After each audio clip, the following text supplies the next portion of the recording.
大家有冇諗過，點解身邊姓李嘅朋友，佢哋嘅名嘅英文拼法多數都係 Lee 而唔係 Lay 嘅呢？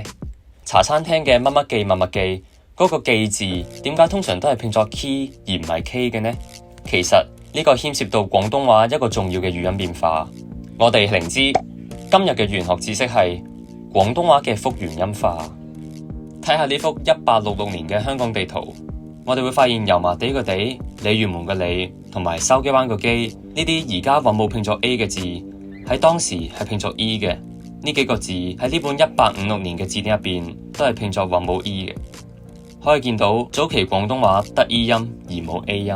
事實上呢啲喺中古漢語時係之微韻嘅字，喺宋代漢語入邊就已經係讀 E 音噶啦。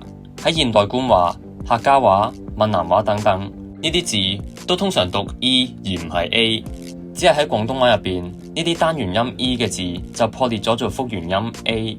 中國語言學家李心灰推斷呢一個音變係源於單獨發 E 音嗰陣發音比較長，舌位比較低，以致生出咗一個韻味，繼而演變成 A 音。而家得部分字保留咗古音 E， 例如咋、查兩個失擦音嘅聲母，即係子、似、子等等。可以見到佢哋係唔會配 A 音韻嘅，而配 A 音嘅聲母亦都幾乎唔會接 E 音。接 E 音嘅就只係得呢幾個字，只有聲母 sa 係 E、A 兩邊都係一定數量嘅字。事實上，廣東話嘅復原音化唔止體現喺 A 音上面，但礙於篇幅，就等我哋下次再同大家分享啦。拜拜。